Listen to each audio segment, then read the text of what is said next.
सह नो भुनक्तु सह वीर्यं करवावहे तेजस्विनावधीतमस्तु मा विद्विषावहे।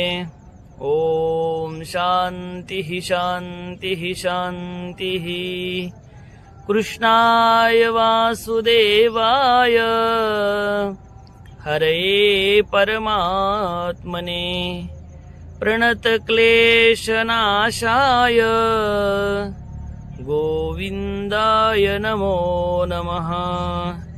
गुरुर्ब्रह्मा गुरुर्विष्णु गुरुर्देवो महेश्वरा गुरुर्साक्षात् परब्रह्म तस्मै श्री गुरवे नमः। भगवंताच्या असीम कृपेने, विश्वमाऊली ज्ञानोबरायाच्या असीम कृपेने, सकल संतांच्या आशीर्वादाने, सद्गुरुदेवाच्या आशीर्वादाने चालत असलेल्या या नित्य ज्ञानेश्वरी चिंतनामध्ये आज आपण पवित्र अशा नर्मदा मैयाच्या काठी हे ज्ञानेश्वरी चिंतन सांगणार आहोत। आज या ठिकाणी भगवान ओंकारेश्वराच्या दर्शनासाठी आणि नर्मदा मैयाच्या दर्शनासाठी या ठिकाणी इथे आले असताना मनामध्ये अशी भावना झाली की आपण असं नित्य ज्ञानेश्वरीचं चिंतन या नर्मदा मैयाच्या काठी बसून तुम्हाला सांगावं आणि त्या पद्धतीने आजची आपण सेवा ही या ठिकाणी पार पाडणार आहोत।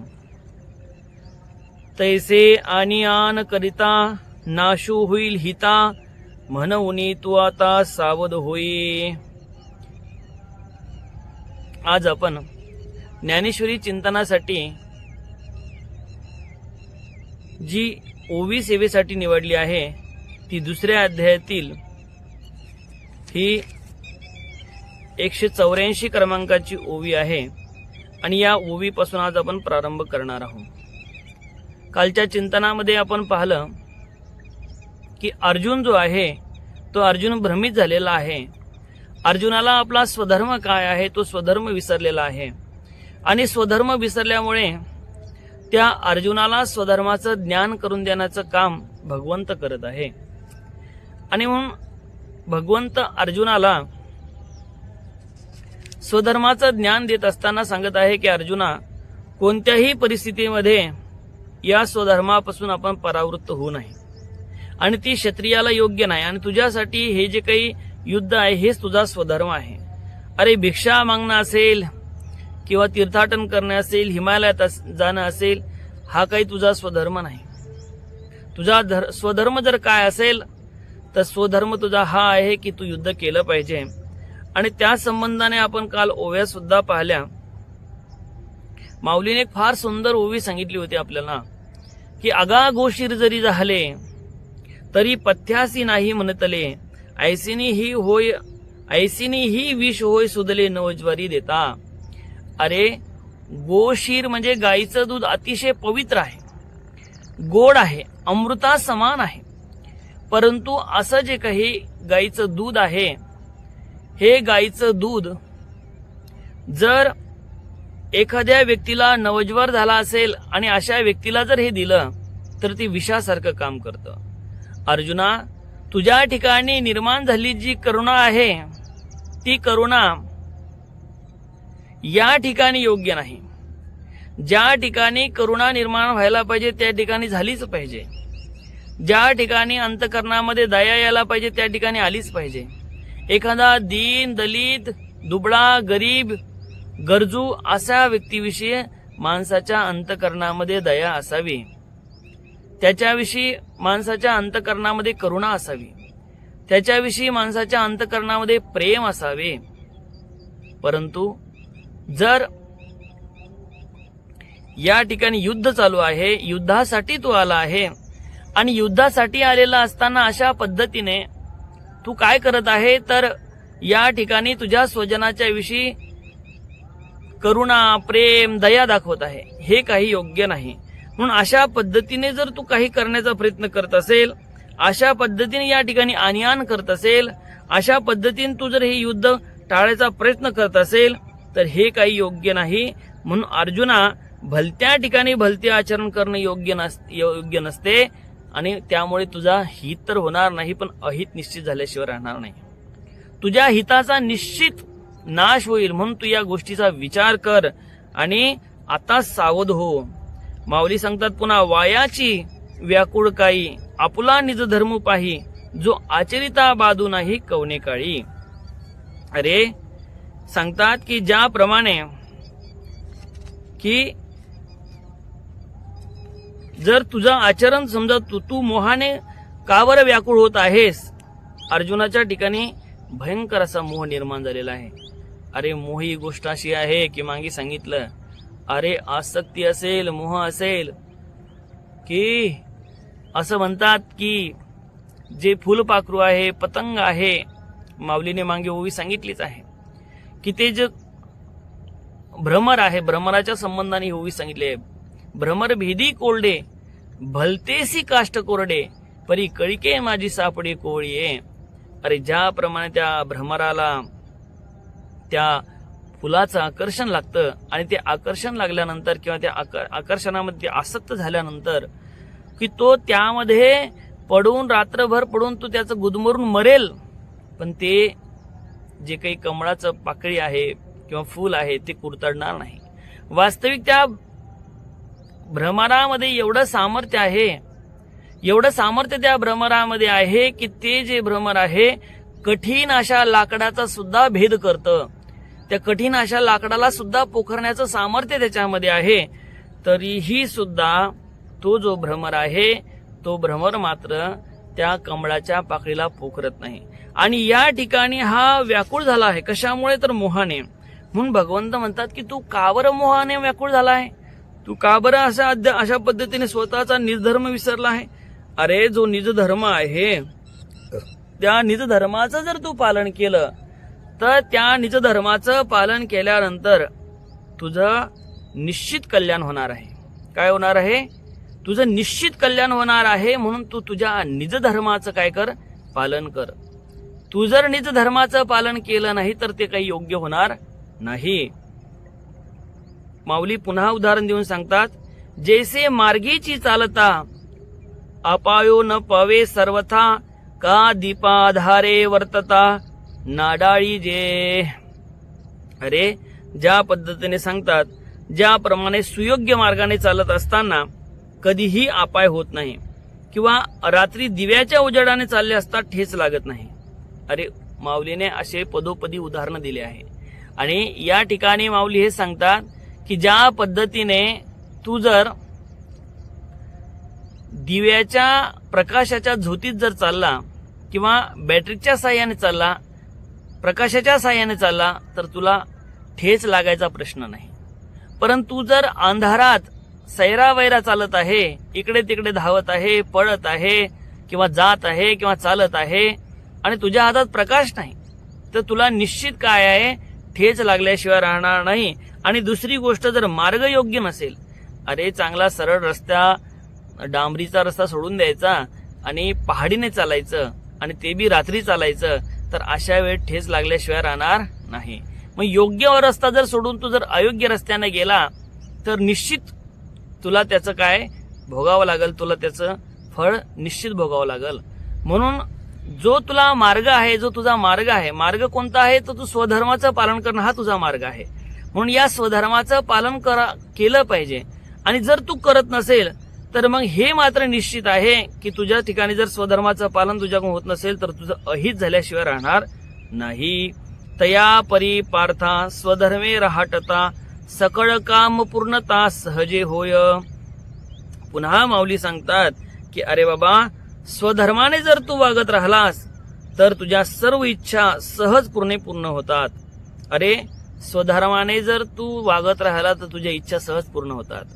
अरे बघा, एखादा विद्यार्थी असेल, त्या विद्यार्थ्याने त्याचा स्वधर्म आहे अभ्यास करणे, त्याने जर त्याचा स्वधर्म व्यवस्थितपणे पार पाडला आणि जर त्याची इच्छा असेल की मला कलेक्टर व्हायचं तर तो कलेक्टर सुद्धा होऊ शकतो. त्याची इच्छा असेल एखादा IPS अधिकारी व्हायचं तर त्याची IPS अधिकारी होण्याची इच्छा सुद्धा पूर्ण होऊ शकते. परंतु त्याने विद्यार्थी दशेमध्ये त्याचा जो स्वधर्म आहे त्या स्वधर्माचं पालन त्याने केलं पाहिजे. जर त्याने त्याचं स्वधर्माचं पालन केलं नाही तर मग मात्र तो कलेक्टरही होणार नाही, IPS बी होणार नाही आणि साध्या नोकरीवर सुद्धा लागणार नाही, त्याने जर त्याचा स्वधर्म जर पालन केला नाही तर. म्हणून स्वधर्म जर तू तुझा पूर्ण केला, स्वधर्माचं जर पालन केलं अर्जुना, तर निश्चित मात्र तुझं कल्याण झाल्याशिवाय राहणार नाही. आणि सकळ तुझ्या इच्छा, ज्या मनात तुझ्या इच्छा असतील त्या सगळ्या इच्छा ज्या आहे त्या इच्छा पूर्ण झाल्याशिवाय राहणार नाही. पुन्हा माऊली सांगतात, म्हणून या लागी पाही तुम्हा क्षत्रिय आणि काही संग्रामा वाचुनी नाही उचित जाणे. म्हणून या ठिकाणी काय की या करता तुम्हा क्षत्रियांना आता संग्रामा वाचून दुसरे काहीही योग्य नाही, काही योग्य नाही हे तू जाण. आता संग्रामाच्या ठिकाणी तुझ्यासाठी की दुसरं कोणतेही काम योग्य नाही. तुझे म्हणत होता की मी काय करील तर मी भिक्षा मागेल, हे काही तुझं काम नाही. तुकाराम महाराज म्हणतात ना, भिक्षा पात्र अवलंबने जळो जिने लाजित बने. अरे एखाद्या ग्रहस्थाने जर भिक्षा पात्राचा अवलंबन केला, एखादा जर ग्रहस्थ भिक्षा मागायला लागला तर त्याच्यासारखी लाजिरवाणी गोष्ट नाही.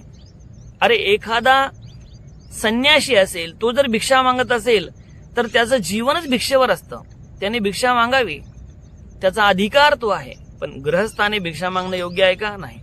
आणि हा जो अर्जुन म्हणत आहे की मी गिरिकंदर किंवा पर्वतामध्ये जाईल, गुहेमध्ये जाईल, हे जाईल, अरे पण तो काही तुझा स्वधर्म नाही. हे केव्हा केलं पाहिजे? ज्यावेळेस तू तुझ्या स्वधर्मातून परिपूर्ण होशील, ज्यावेळेस तुझी जी कुटुंबाची जबाबदारी आहे ती कुटुंबाची जबाबदारी संपेल, त्यावेळेस मात्र तू काय केलं पाहिजे? गिरिकिंदर सहन केलं पाहिजे किंवा तुझं जे काय असेल, तुला जे काय करायचं असेल ते केलं पाहिजे.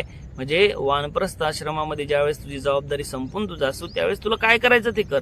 पण या ठिकाणी हे काही तुझा पर्वतामध्ये जाणे किंवा गुहेमध्ये जाणे किंवा भिक्षा मागणे हे काही तुझं कर्तव्य नाही, हे काही तुझं काम नाही, हे काही तुझा स्वधर्म नाही.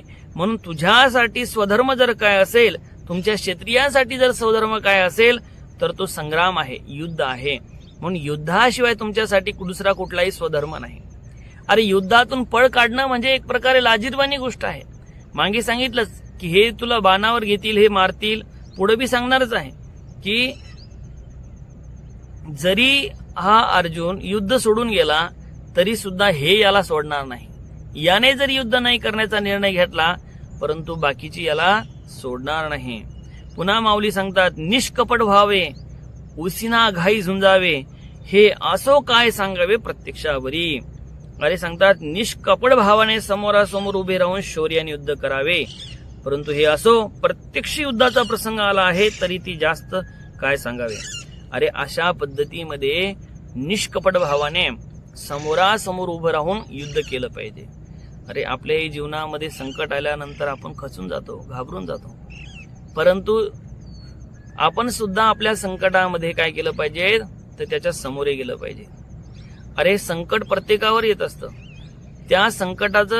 त्या संकटामध्ये माणसाने काय केलं पाहिजे तर काही काळ शांत राहिलं पाहिजे आणि काही काळ शांत राहून नंतर हळूहळू ते संकट निरसन होतं.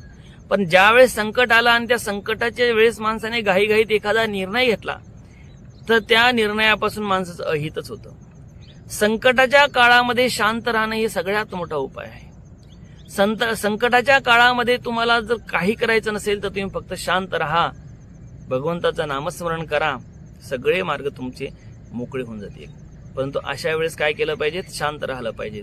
आता या ठिकाणी जे काही अर्जुन आहे त्या अर्जुनाला भगवंत हे सांगत आहे, तू निष्कपट होऊन काय करावं?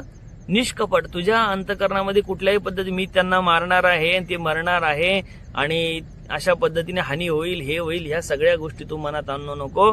तुला लढायचं आहे आणि निष्कपट भावाने लढायचं आहे. मी जे लढतो आहे ते माझा स्वधर्म म्हणून लढतो आहे. मी काही राज्यासाठी लढत नाही, मी काही या सगळ्या गोष्टीसाठी लढत नाही. मी माझा क्षत्रिय आहे आणि क्षत्रिय धर्म जो आहे त्या क्षत्रिय धर्माचं मी पालन करत आहे आणि स्वधर्मासाठी मी लढत आहे. अशा पद्धतीने लढलं पाहिजे.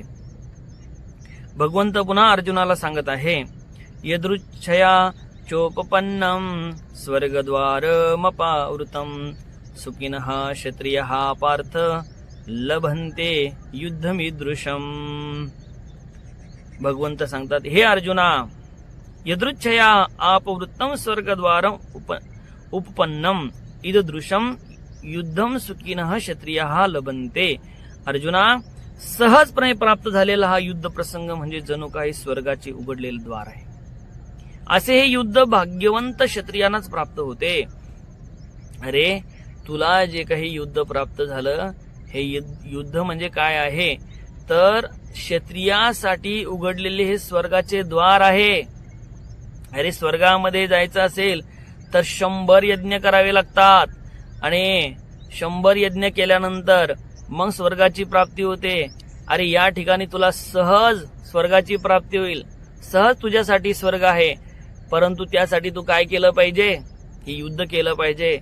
अरे, सहज तुमच्यासाठी हे स्वर्गाचे द्वार खुले झाले आहे, स्वर्गाचे द्वार ओपन झाले आहे, म्हणून युद्ध केलं पाहिजे. भाग्यवान आहे तुम्ही सगळे. आता भगवंत पुन्हा अर्जुनाला समजून सांगत आहे माऊलीच्या द्वारे. माऊली सांगतात, अर्जुना झुंज देखे आताचे, हे हो का जे दैव तुमचे, की निधान सकळ धर्माचे प्रगटले असे. अरे सांगतात, हे अर्जुना, आताच ही युद्ध म्हणजे पूर्वजन्मीचे भाग्य होय, अथवा स्वधर्माचा ठेवाच प्रगटलेला आहे. अरे, तुम्हा आम्हाला जे काही प्राप्त होतं ना, ते पूर्वजन्माचं सुकृत असतं. अरे, तुम्हा आम्हाला जे सुख आणि दुःख प्राप्त होतात, हे सुद्धा पूर्वजन्माचा ठेवा आहे. अरे, तुम्हा आम्हाला जे भगवंताची सेवा प्राप्त होत आहे, हा सुद्धा पूर्वजन्माचा ठेवा आहे. अरे, तुमच्या आमच्या भाग्याने तुम्हा आम्हाला जे मिळते ते सुद्धा पूर्वजन्माचा ठेवा आहे. आणि अर्जुना, तुझ्यासाठी हा जो काही आहे हा एक पूर्वजन्माचा ठेवा आहे. काय आहे? पूर्वजन्माचा ठेवा आहे. आणि हा पूर्वजन्माचा ठेवा तुला प्राप्त झाला आहे. आणि हा तुला प्राप्त झालेला ठेवा आहे, हा जो ठेवा आहे हा सांभाळून ठेव. सांभाळून ठेव म्हणजे या क्षणाचा, या ठेव्याचा हा पूर्णपणे उपयोग करून घे. अरे, युद्ध कर, लढ आणि युद्धामध्ये विजय प्राप्त कर. कारण हा जो काही तुला युद्ध प्राप्त झालं, हे जे काही युद्ध प्राप्त झालं, हे तुझ्या पूर्वजन्मीचे भाग्य असल्यामुळे तुला प्राप्त झालेलं आहे, म्हणून तू लढावं. हा संग्राम काय म्हणी पे, की स्वर्गची येणे रूपे, मृतका प्रतापे उदो केला. सांगतात की हा जो संग्राम आहे, हा संग्राम म्हणजे काही साधारण गोष्ट नाही. अरे, याला काय साधे युद्ध म्हणवायचे काय? संग्रामाच्या रूपाने हा स्वर्गच अवतरलेला आहे. काय? स्वर्गच अवतरला आहे, अथवा तुझी मूर्तिमंत प्रताप प्रगटला आहे. अरे, या ठिकाणी तुला पहिली गोष्ट म्हणजे स्वर्गाची प्राप्ती तर होईलच, परंतु दुसरी गोष्ट तुला तुझा प्रताप सिद्ध करण्याची संधी मिळाली आहे. काय? अरे, लोकांना आपलं जे कौशल्य आहे ते कौशल्य सादर करण्यासाठी संधी मिळावी लागते. अरे, तुम्हाला जर तुमचं कौशल्य सादर करायचं आहे तर तुम्हाला एखादी प्रतियोगिता पाहावी लागेल आणि त्या प्रतियोगितेमध्ये भाग घ्यावा लागेल आणि नंतर तुम्ही तुमचं कौशल्य त्यामध्ये सादर करू शकता. अरे, प्रतियोगिताच नाही आणि तुमच्याकडे भरपूर कौशल्य आहे तर तुम्ही ती सादर करणार कुठे? आणि तुमचे वावा उदो उदो करणार कोण? अरे, ज्यावेळेस प्रतियोगितेमध्ये तुम्ही भाग घेसाल, ज्यावेळेस प्रतियोगितेमध्ये तुम्ही सहभाग नोंदवसाल, तर त्यावेळेस तुमचं जे काही काय होईल तर त्या प्रतियोगितामध्ये तुम्ही तुमचे कौशल्य सादर केल्यानंतर, तुम्ही जिंकल्यानंतर तुमचा सगळीकडे उदो उदो होईल. काय होईल? सगळीकडे उदो उदो होईल. परंतु त्यासाठी काय करावं लागेल? पहिली गोष्ट म्हणजे एक तर प्रतियोगिता असली पाहिजे. अरे, तुम्हाला जर जगभरात नाव तुमचं कमवायचं असेल तर त्यासाठी काय करावं लागेल? ऑलिम्पिक सारखं एखादा खेळ तुम्हाला पाहावा लागेल. आणि तो खेळ काही दर महिन्याला किंवा वर्षाला येत नाही, तो अनेक वर्षानंतर ऑलिम्पिक सारखा खेळ होतो. मग त्या खेळाची तुम्हाला वाट पाहावं लागेल आणि वाट पाहून नंतर मग तो खेळ आल्यानंतर तुम्हाला त्याच्यामध्ये तुमचं कौशल्य सादर करावं लागेल. आणि कौशल्य सादर केल्यानंतर तुम्ही त्या कौशल्यामध्ये प्रावीण्य मिळवल्यानंतर मग जगभरात तुमची कीर्ती होईल. काय होईल? संपूर्ण जगभरात तुमची कीर्ती होईल आणि संपूर्ण जगभरामध्ये तुमचा नावाचा उदो उदो होईल. काय होईल? नावाचा उदो उदो होईल. आणि म्हणून परंतु त्यासाठी काय करावं लागेल? पहिली गोष्ट म्हणजे एखादी प्रतियोगिता, एखादा ऑलिम्पिक सारखा खेळ तिथे निर्माण व्हावा लागेल आणि नंतर तुम्ही त्यात सहभाग नोंदवावा लागेल आणि सहभागामध्ये तुम्हाला तुमची ताकद सिद्ध करावी लागेल. आता या ठिकाणी हा जो काही खेळ आहे किंवा हे युद्ध आहे, हे युद्ध या ठिकाणी आपुसकच सगळं ओढावून आलं आहे. सगळं युद्ध आपोआप तयार झालेलं आहे. सगळे युद्धामध्ये लढणारे तयार आहे. आणि या ठिकाणी अर्जुना तुझ्यासाठी संधी आहे. कशाची संधी आहे? की तुझं जे काही सामर्थ्य आहे ते सामर्थ्य सिद्ध करण्याचं संधी तुला आहे. अरे एमपीएससीची यूपीएससीची परीक्षा वर्षातून एकदाच होते. त्या वर्षातून एकदा तुम्हाला परीक्षा झाल्यानंतर तुम्हाला सिद्ध करावं लागतं की मी पात्र आहे की अपात्र आहे. अरे पात्र असेल तर तुमचं नावाचा उदो उदो होईल आणि अपात्र असेल तर तुम्हाला घरी जावं लागेल. या ठिकाणी भगवंताचा अर्जुनावर 100% भरोसा आहे की भगवंताला माहिती आहे की अर्जुन हा सामर्थ्यशाली आहे आणि अर्जुनासारखा दुसरा सामर्थ्यशाली कोणी नाही. म्हणून अर्जुन 100% युद्ध जिंकणारच आहे. नव्हे तर अर्जुनाचा उदो उदो होईल. परंतु अर्जुन मात्र आपला धनुष्यबाण टाकून रथाच्या मागे जाऊन रुदन करत आहे. काय करत आहे? रडत आहे, रुदन करत आहे. म्हणून अशा पद्धतीने अर्जुनाचं हे चालू आहे. म्हणून भगवंत सांगतात, अरे बाबा, हा जो काही तुम्हाला संग्राम मिळाला आहे, हा संग्राम म्हणजे एक तर स्वर्गाचे द्वार तुमच्यासाठी उघडलं आणि दुसरी गोष्ट म्हणजे की तुम्हाला तुमचं जे काही प्रताप आहे तो प्रताप आता सिद्ध करायला मिळणार आहे. म्हणजे मूर्तिमंत प्रताप तुमच्या समोर प्रगटला आहे. फक्त आता तू लढायचं आहे आणि ते सिद्ध करून द्यायचं आहे. ना तरी गुणाची नी पती करे, आरतीची नी पडी भरे, हे कीर्तीचे स्वयंवरे आली तुझं. सांगतात, ना तरी गुणाची नी पती करे, आरतीचे नी पडी भरे, हे कीर्तीचे स्वयंवरे आली तुझं. अरे आता माऊलीने या ठिकाणी बघा रूपक करून सांगितलं आहे. काय सांगितलं आहे? अरे तुझ्या शौर्य गुणाचा लौकिक ऐकून तुझ्यावर आसक्त झाल्यामुळे कीर्ती रूपी स्त्री तुला वरण्यासाठी आली आहे. माऊलीने या ठिकाणी सुंदर असं रूपक केलं आहे. कशाचं? अरे एका कीर्ती रूपी स्त्रीचं रूपक केलं आहे. आणि तुझ्या जे काही कौशल्य आहे, शौर्य आहे, त्या शौर्य गुणाचं लौकिक पाहून, तुझ्या शौर्य गुणाचं लौकिक पाहून तुझ्यासाठी ही जी काही कीर्ती रूपी स्त्री आहे, ही कीर्ती रूपी स्त्री तुला वरण्यासाठी आली आहे. अरे ती तुला वरण्यासाठी आतुर झाली आहे. ती कीर्ती रूपी जी स्त्री आहे, ती कीर्ती रूपी स्त्री तुला वरमाळा घालण्यासाठी आली आहे. म्हणजे तुझी कीर्ती सगळ्या दिगंतामध्ये सगळीकडे पसरवण्यासाठी ही स्त्री आली आहे. कोण आली आहे? ही स्त्री आली आहे. स्त्री म्हणजे कोणती स्त्री? या ठिकाणी कीर्ती रूपी स्त्री आली आहे. म्हणजे भगवंत माऊलीने या ठिकाणी रूपक केलं आहे की कीर्ती रूपी स्त्री अर्जुनाच्या गळ्यामध्ये माळ घालण्यासाठी आली आहे. की ज्या अनुषंगाने अर्जुनाची जी कीर्ती आहे ती कीर्ती सगळीकडे पसरणार आहे. ज्या अनुषंगाने अर्जुनाची जी कीर्ती आहे ती कीर्ती सगळ्या दिगंतामध्ये पसरणार आहे. म्हणून ही कीर्ती रूपी स्त्री, हिचा तू स्वीकार करावा, हिच्या हातून वरमाळ घालून घ्यावी. म्हणजे लढावं, तुझं सिद्धत्व, तुझं सामर्थ्य सिद्ध करून द्यावं आणि तुझा जी काही कीर्ती आहे या चौलोकामध्ये तुझी कीर्ती सगळीकडे पसरावी असं अर्जुनाला वाटत आहे. असं भगवंताला वाटत आहे अर्जुनाच्या प्रती. पुन्हा माऊली सांगता, क्षत्रिय बहुत पुण्य कीजे, ते झुंज ऐसे लाहिजे, जैसे मार्गे जाता अडळी जे चिंता मनीसी. सांगतात, क्षत्रिय बहुत पुण्य कीजे, ते झुंज ऐसे लाहिजे, जैसे मार्गे जाता अडळी जे चिंता मनीसी. की ज्या पद्धतीने क्षत्रियाने खूप पुण्य करावं तेव्हा त्याला असे धर्मयुद्ध करावयास मिळते. आणि ज्याप्रमाणे एखाद्या माणसाला मार्गावर चालत असताना मनातील इच्छा पूर्ण करणारा चिंतामणी सापडावा. अरे जसा अनेक पुण्य केल्यानंतर माणसाला हे धर्मयुद्ध प्राप्त होतं. भगवंत याला धर्मयुद्ध म्हणतात. अनेक पुण्याचा उदय झाल्यानंतर असं धर्मयुद्ध मिळत असतं. आणि तुला हे जे काही धर्मयुद्ध प्राप्त झालं आहे, काय झालं आहे? तुला हे जे काही धर्मयुद्ध प्राप्त झालं आहे, या धर्मयुद्धाचा तू पुरेपूर उपयोग केला पाहिजे. पूर्णपणे उपयोग केला पाहिजे या धर्मयुद्धाचा. आणि खऱ्या अर्थानं तुझ्या जीवनाचं तू कल्याण करून घेतलं पाहिजे. आणि दुसरी गोष्ट एक सांगतात की ज्या पद्धतीने मार्गाने सहज चालत असताना, काय सहज चालत असताना मनातील इच्छा पूर्ण करणारा चिंतामणी सापडावा. अरे जे जे काही तुम्ही चिंतन करसाल तो चिंतामणी पूर्ण करत असतो. आणि सहज जात असताना तो रस्त्यावर चिंतामणी मिळावा, तसा अर्जुना तुझ्यासाठी हे युद्ध म्हणजे चिंतामणीपेक्षा कमी नाही. अरे हे युद्ध केल्यानंतर तुला स्वर्गाची प्राप्ती होणार, कीर्ती होणार तुला हे जे काही राज्य आहे या राज्याचं सुद्धा उपभोग घ्यायला मिळणार आहे. आणि म्हणून एवढ्या सगळ्या गोष्टी तुला या युद्धाच्या द्वारे प्राप्त होणार आहे. म्हणून तू जर युद्ध केलं तर निश्चित तुझं काय होईल, कल्याण होईल. आणि म्हणून तू काय केलं पाहिजे, युद्ध केलं पाहिजे. अरे जसा चिंतामणी जो आहे, चिंतामणी सगळ्या माणसाच्या इच्छा पूर्ण करतो, त्या पद्धतीने हे युद्ध केल्यानंतर तुझ्या ज्या काही सगळ्या इच्छा आहे त्या सगळ्या इच्छा सहज पूर्ण झाल्याशिवाय राहणार नाही.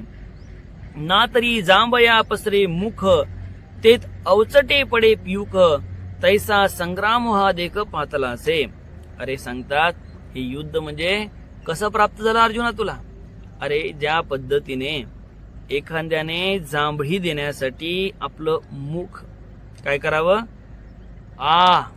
आणि जांभळी देण्यासाठी मुख कसं करावं किंवा पसरावं आणि उघडावं, त्यात सहज अमृत पडावं, त्याप्रमाणे तुला हे युद्ध अनायासेने प्राप्त झाले हे समजून घे. अरे उदाहरण देऊन सांगितलं माऊलीने की जसं तुम्ही एखादा व्यक्ती सहज पडलेला आहे आणि सहज पडलेला असताना अचानक त्याने आकाशाकडे म्हणजे वर त्यांनी तोंड केलं आणि तोंड केल्यानंतर सहज जांभळी देण्यासाठी त्याने काय केलं, तोंड उघडलं. आणि जसंही जांभळी देण्यासाठी तोंड उघडलं तसं त्यामध्ये अमृत पडलं. आणि अमृत पडल्यानंतर जे काही अमृत आहे ते अमृत पडल्यानंतर, अरे अमृताचा तर धर्म आहे की अमर करणे. अमृत पडल्याबरोबर तो जसा अमर होऊन जावा, त्याला काही फार कष्ट करावं लागले का, की त्याला स्वर्गाचं अमृत जे आहे ते स्वर्गाचं अमृत मिळवण्यासाठी फार तपश्चर्या, फार कष्ट, फार सायास किंवा फार त्याच्यासाठी त्याला कुठं जावं लागलं, त्याला प्राप्त करायसाठी मेहनत घ्यावी लागली. ह्या सगळ्या गोष्टी करायचं काम पडलं नाही, या काही त्याला करायचं काम पडलं नाही. अरे तो सहज पडलेला होता, पडता पडता त्याला जांभळी आली आणि जांभळी आल्यानंतर त्याने तोंड उघडलं आणि सहज त्याच्यामध्ये अमृत पडलं आणि तो अमर झाला. किती माऊलीने सुंदर रूपक केलं. अरे सहज अमृत पडावा आणि तो अमर व्हावा. काय व्हावा, अमर व्हावा. त्या पद्धतीने अर्जुना तुझ्यासाठी हे युद्ध इतक्या अनायासानं प्राप्त झालं, सहज प्राप्त झालं. त्याच्यासाठी फार काही तुला कष्ट करावे लागले नाही. अरे हे सहज युद्ध ओढावून आलं. कारण पांडवाला असं वाटत नव्हतं युद्ध करावं म्हणून. कौरवच फार आतुरलेले होते आणि ते भगवंताला म्हणाले सुद्धा की आम्ही युद्धाशिवाय सुईच्या टोकावर मावेल एवढं सुद्धा राज्य देणार नाही. म्हणून काय करावं लागेल तर पांडवांना आमच्यासोबत लढावं लागेल, युद्ध करावं लागेल, त्यांना त्यांचं सामर्थ्य सिद्ध करून द्यावं लागेल. म्हणून हे काही युद्ध पांडवांनी उकरून काढलं नाही, हे काही युद्ध पांडवांनी निर्माण केलं नाही. हे युद्ध अनायासाने कौरवाकडून आलं आहे. आणि कौरवाकडून हा जो काही युद्धाचा जो काही आमंत्रण आलं आहे ते क्षत्रिय असेल तर त्या क्षत्रियाने स्वीकारलंच पाहिजेत. क्षत्रियाने त्यातून पळून काही फायदा नाही. क्षत्रियाने ते आमंत्रण स्वीकारलं पाहिजे, क्षत्रियाने ते आमंत्रण घेतलं पाहिजे आणि क्षत्रियाने ते आमंत्रण स्वीकारून काय केलं पाहिजे तर लढलं पाहिजे. म्हणून अर्जुना तू लढावं, युद्ध करावं आणि तुझा जो स्वधर्म आहे त्या स्वधर्माचं पूर्णपणे पालन करावं. जर तू तुझ्या स्वधर्माचं पालन केलं नाही तर तुझं अहित होईल. जर तू तुझ्या स्वधर्माचं पालन केलं नाही तर तुझं काय होईल, कीर्तीचा नाश होईल. जर तुझ्या स्वधर्माचं तू पालन केलं नाही तर काय होईल, तुझी सगळीकडे थुतू होईल. म्हणून तू काय केलं पाहिजे, तुझ्या स्वधर्माचं पालन केलं पाहिजे. ज्या अनुषंगाने तुझी कीर्ती होईल, ज्या अनुषंगाने तुझं नावलौकिक होईल, ज्या अनुषंगाने तुझा सगळीकडे उदो होईल आणि ज्या अनुषंगाने हे सगळे लोक जे तुझ्यापासून जे काही युद्धाची अपेक्षा ठेवून बसले आहे हे सगळ्यांची युद्धाची अपेक्षा किंवा इच्छा पूर्ण होईल. म्हणून तू युद्ध करावं. अजून भगवंत अर्जुनाला सांगणार आहे. भगवंताचं सांगणं काही संपलेलं नाही. ते जे काही सांगणं असेल ते आपण आता उद्याच्या चिंतनामध्ये पाहणार आहोत. पुंडलिकावरती हरी विठ्ठल श्री ज्ञानदेव तुकाराम पंढरीनाथ भगवान की जय. गोपाल कृष्ण भगवान की जय. श्री गुरुदेव भगवान की जय. नर्मदा मैया की जय. नर्मदे हर. ओम पूर्णमदः पूर्णमिदं पूर्णात् पूर्णमुदच्यते पूर्णस्य पूर्णमादाय पूर्णमेवावशिष्यते.